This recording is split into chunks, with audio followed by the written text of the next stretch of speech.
Про храп можна говорити скільки завгодно, але краще один раз почути. Що ми зараз і зробимо? Давайте послушаем запись, которую мы сделали прошлой ночью.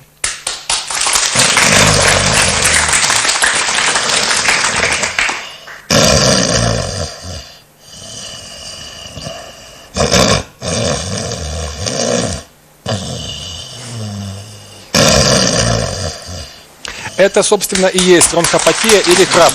Валя, как ты думаешь, кто такие звуки по ночам издает? Ну, в мене такі звуки асоціюються тільки з якимсь величезним чоловіком. Давай проверим твою догадку. Я приглашаю в нашу студию нашего героя.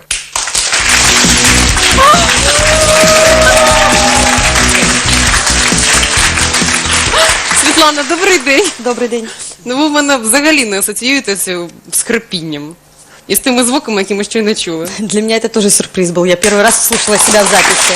Чтобы ни у кого не оставалось сомнений, давайте посмотрим наш сюжет.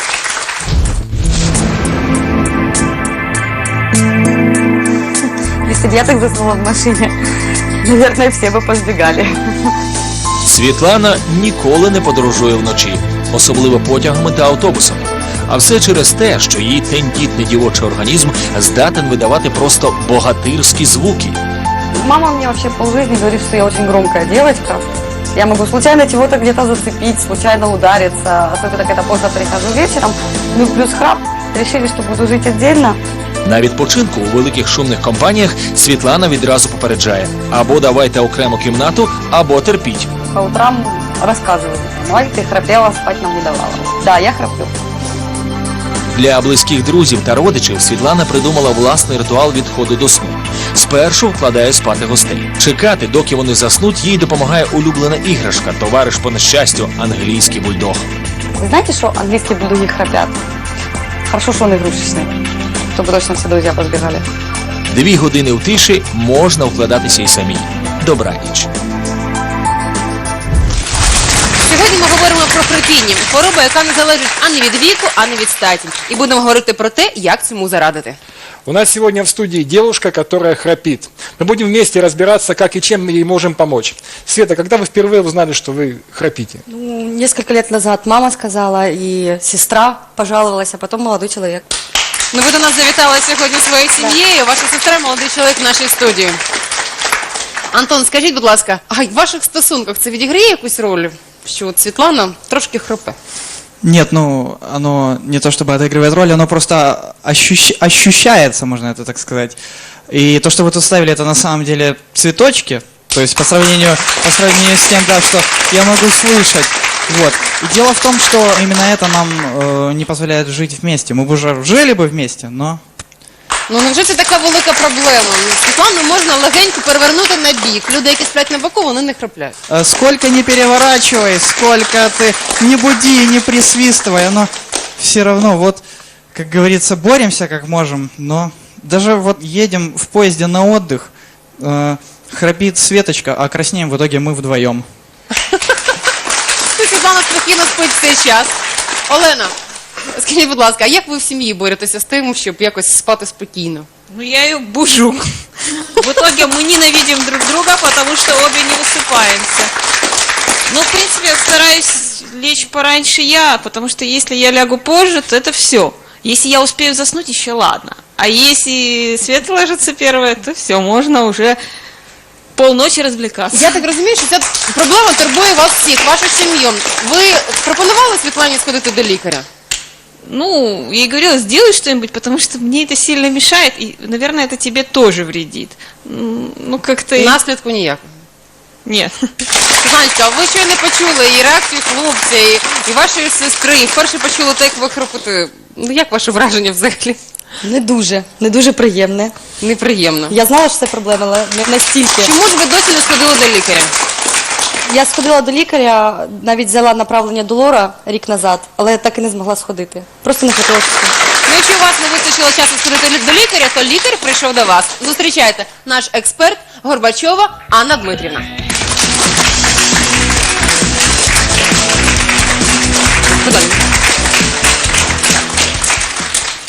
Анна Дмитриевна, здравствуйте. Скажите, что нужно сделать для того, чтобы храп исчез? Ну, прежде всего нужно установить причину храпа. Причин храпа может быть множество, и ни одна главной не является. Причиной храпа может быть анатомические препятствия, которые не пропускают нормально воздух в верхние дыхательные пути. Это искривление носовой перегородки, полипы в носовой полости, удлиненный небный язычок, миндалины увеличенные, неправильно сформированная маленькая, отодвинутая сзади нижняя челюсть. Может быть аденоидные разрастания, но это касается деток. Ну, вот это основные анатомические причины. Кроме того, есть как бы общего характера причины. Это лишний вес, злоупотребление алкоголем, курение, прием снотворных препаратов незадолго до сна, переутомление элементарное тоже может привести к храпу. Все эти факторы снижают тонус мышц глотки, гортани, мягкого неба, и за счет этого получается вот этот звуковой феномен храп. Чтобы разобраться, как и почему появляется храп, мы приготовили небольшой сюжет. Давайте его посмотрим.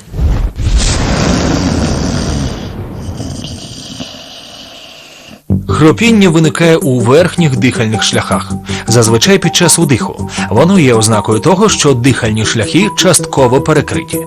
Під час сну м'язи язика і м'якого піднебіння тримають верхні дихальні шляхи відкритими. Якщо ці м'язи розслаблені, просвіт стає вужчим. Повітрю важче проходити через нього. Від цього розслаблена частина глотки вібрує та створює шум, який ми і називаємо хропінням. Найпоширеніша причина хропіння – збільшення глоткового мигдалика. Також це може бути гостра чи хронічна закладеність носа, аномалії в будові кісток лицьової частини черепа. А викривлення носової перегородки з блокадою носового дихання також спричиняє хропіння.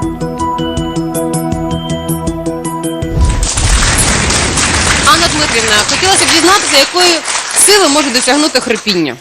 От в децибелах, скільки це? Або, наприклад, в порівнянні з потягом.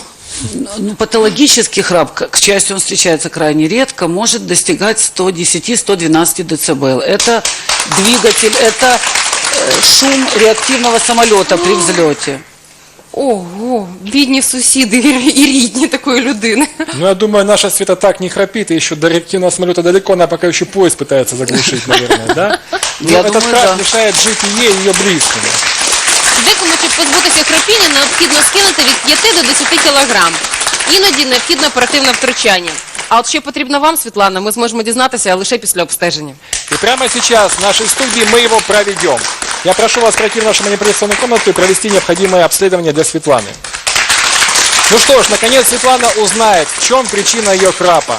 После этого врач даст ей все необходимые рекомендации. Я думаю, что это поможет Светлане решить ее проблемы и, возможно, кардинально изменит ее личную жизнь. Напоминаю, мы говорим сегодня о храпе. И сейчас нашу героиню Светлану в нашей манипуляционной комнате осматривает врач-отоларинголог Анна Дмитриевна Горбачева. Давайте посмотрим, что там происходит. Так, сейчас мы осмотрим носовую полость Светланы. Подышите немножко носиком. Вдох-выдох носом. Хорошо. Теперь я хочу посмотреть горлышко. Мягенький язычок. Скажите «а», «и», «а». Хорошо. Что скажете, Анна Дмитриевна? У Светланы действительно искривлена носовая перегородка, что является одной из причин храпа. Но кроме того, у нее очень слабые мышцы мягкого неба. Это тоже усиливает в ее случае храп. Вот с этими двумя причинами нужно разбираться. Давайте я расскажу вам сейчас, как искривление носовой перегородки провоцирует храп. Внимание на экран. Носовая перегородка – это пластинка, которая делит полость носа на две неравные половинки. Она состоит из костной и хрящевой частей.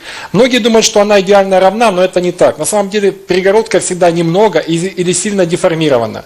Кроме того, она имеет выступы, которые оториноларингологи называют гребнями или шипами. Деформация носовой перегородки отнюдь не безобидна. Она может вызывать затруднение носового дыхания, боли в затылке, головные боли, тяжесть, утомляемость, может приводить к респираторным инфекциям и, конечно же, являться причиной храпа. Кроме того, одной из причин храпа является ослабление мышц мягкого неба. Давайте посмотрим, как это происходит. Итак, это лицо человека, а теперь на срезе мы видим мышцы мягкого неба. Внизу такой розовый – это наш язык, вверху мягкое небо. Когда мы не спим, когда мы активны и бодрствуем, наши мышцы напряжены. А вот сейчас начинается сон, они начинают расслабляться немножко. мягкое дно как бы просаживается. Это идет вдыхаемый воздух, такой вот в виде таких желтых голубых стрелочек. Он вызывает вибрацию мягкого язычка и мягкого неба. И так, собственно говоря, появляется храп. Ганна Дмитрівна, ви вже глянули нашу Світлану. Який підсумок ми можемо зробити після огляду? Ну, во-первых, нужно исправить носовую перегородку. Это делается оперативным путем. Другого пути, к сожалению, нет. Давайте посмотрим сюжет, в котором показано, какая же именно операция нужна Светлане. Якщо причиною хропіння є викривлена носова перетинка, хірурги можуть це виправити. Раніше її видаляли. Нині кістяк носової перетинки не видаляють, а просто вирівнюють. Через ніздрі хірурги відділяють кістяк від слизової оболонки носа, але так, щоб не пошкодити м'які тканини. Потом мы моделируем этот остров, то есть убираются всякие гребни, шипы, выросты, искривления. Моделируется остров, чтобы он был ровненький, четко по центру, без всяких изгибов, и потом слизистые оболочки укладываются с двух сторон по центру. Операція триває близько 1,5 години. Ще добу пацієнт перебуває у клініці. І тиждень реабілітації вдома. Крім того, щоб позбавити людини хропіння, хірурги зменшують носові раковини, видаляють аденоїди чи гланди або відрізають частинку піднебінного язика. Анна Дмитриевна, после операции храп исчезнет? После операции храп, безусловно, исчезнет. Кроме того, у Светланы пройдут головные боли, будет нормальное носовое дыхание, она не будет часто болеть вирусными респираторными заболеваниями. То есть вот такие плюсы после операции будут у нее. Світлана, ви щойно поглянули, як відбувається операція. Що скажете? Не знаю, треба подумати. Тобто ви ще не можете прийняти остаточне рішення? Оперативне втручання це не так просто, я вважаю. Насправді ми вас не лякаємо. Я хочу вас познайомити з дівчиною, яка вже перенесла таку операцію і мала проблему, як у вас. Викривлена носова перегородка. Оксана, добрий день. Скажіть, як ви хропіли? Ви вже перенесли операцію, зараз відчуваєте себе добре. І, наскільки я розумію, вже і храп зник. Да. Як давно ви зробили операцію? Лет 10 назад где-то. У меня прошли головные боли, стало легче дышать, перестала храпеть. Антон, ви щойно почули, що лікар порадила Світлані операцію. Як ви до цього ставитесь? Почему бы и нет? И мне и ей станет легче. Тобто ви підтримуєте, дякую. Світлано, ви почули всі аргументи. Що думаєте? Не так швидко приймається рішення. Вагаєтесь. Я подумаю, да. Це ваше право. Світлана, ви щойно почули поради експерта, поради вашого хлопця, подруги. Лишається лише прийняти рішення. Мы также благодарим нашего эксперта Анну Дмитриевну Горбачеву. Спасибо за участие в нашей передаче. Громкий храп – популярный герой баек и анекдотов. Однако это внешне безобидное явление может сильно испортить вам жизнь. Хрипіння здатне перетворити наше життя на повне страхіття. Більше того, воно позбавляє нас такого цікавого явища, як сон. Группа ученых из Всемирной организации храпа и апноэ, есть и такая, подсчитала и выяснила, что храп супруга или супруги лишает вторую половину 2 лет полноценного здорового сна. Міцний здоровий сон необхідний нам як вода і повітря. Яку небезпеку несе хрипіння, позбавляючи нас повноцінного сну?